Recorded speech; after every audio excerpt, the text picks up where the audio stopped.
Alors parfois, peut-être par erreur, je parle de théologie, je parle de l'envie qu'ont les païens par rapport aux juifs, qui les côtoient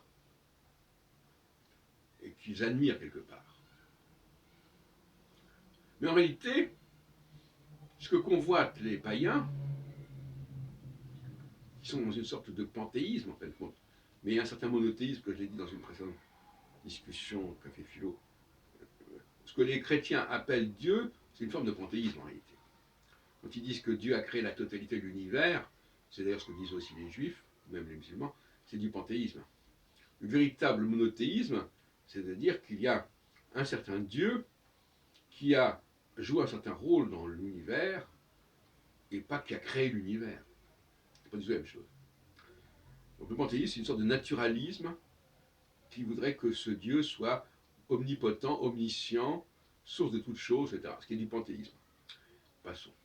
Alors, quand j'écoute encore une fois beaucoup d'émissions sur Internet, et on dit que les païens du temps de Jésus glorifiaient le Dieu d'Israël.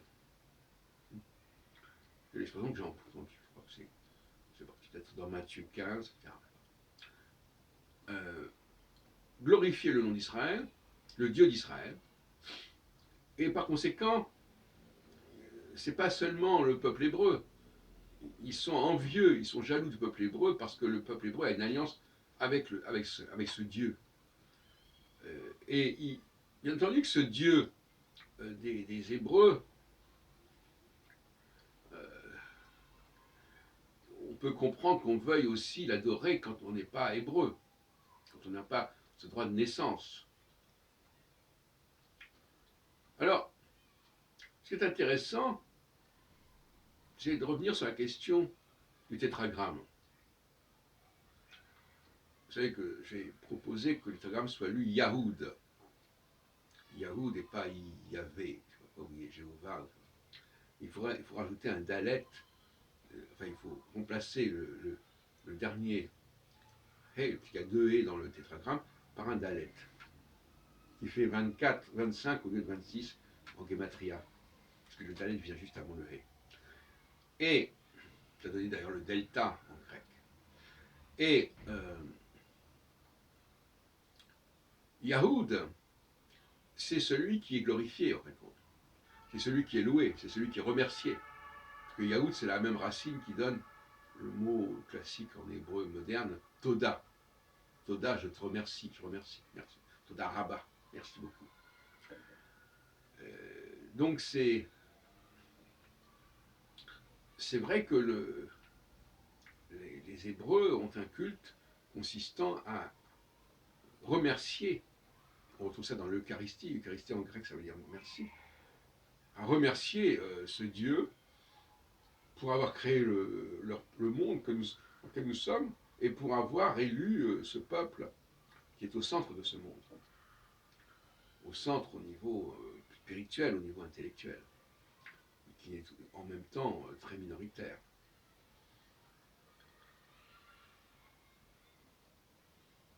Alors, pour terminer, je voudrais revenir sur la question du Fils de l'homme, parce que j'ai entendu une conférence là-dessus. Alors, on nous parle du Fils de l'homme dans le cadre de la prophétie de Daniel. Mais on oublie que Dieu s'adresse directement à certains prophètes, je crois que Ézéchiel et Jérémie, peut-être d'autres, en les appelant Fils de l'homme. Et ça n'a pas été dit dans les conférences que j'ai entendues. Et quand on s'adresse à des prophètes qui ont dit Fils de l'homme, qu'est-ce que ça signifie? Fils de l'homme, c'est-à-dire fils d'Adam. Parce que dans le texte hébraïque, c'est Adam qui est là. Ben Adam. Alors en hébreu moderne, c'est devenu une formule complètement bidon, parce que Ben Adam, ça veut dire un être humain, n'importe qui. Et là, on voit bien que c'est pas n'importe qui. Pourquoi ça s'appelle Fils de l'homme? Je me souviens plus, j'ai écrit ça quelque part, ça va bientôt paraître. Je ne peux pas vous donner exactement tous les détails, mais ce sont des gens qui sont quand même tout à fait spéciaux. Donc c'est pas Fils de l'homme, il faudrait vraiment rendre par fils d'Adam, si on reste fidèle au texte hébraïque. Et apparemment, fils d'Adam, ça ne veut pas dire tout à fait la même chose que fils de l'homme. Adam, c'est pas n'importe qui non plus. Et si on admet les thèses de la Pereire, dont j'ai parlé tout à l'heure, en 1743, mais qui avait déjà publié sur les pré-adamiques quelques années plus tôt, Adam, c'est le premier juif, en fait. D'où l'expression pré-adamique qu'il utilise, la Pereire, pour désigner l'humanité qui a précédé l'émergence d'Adam. C'est pas Abraham qui est le premier hébreu, c'est Adam. Et l'exploitation d'Abraham est souvent assez viciée. Parce qu'on nous dit, oh oui, vous, Abraham, il s'est converti, avant il n'était pas juif, etc. Donc, il y a beaucoup de trucs trafiqués de la même façon, de l'histoire de dire qu'Abraham est le père d'Ismaël et que Ismaël est l'ancêtre des Arabes. Ça aussi, je trouve ça pas très sérieux, hein, dire la vérité. Je trouve ça c'est tiré par les cheveux. Si Ismaël est le fils d'Abraham, il est juif, hein, il n'y a pas à tortiller. Hein. Même s'il l'a fait avec une esclave, ça ne change rien.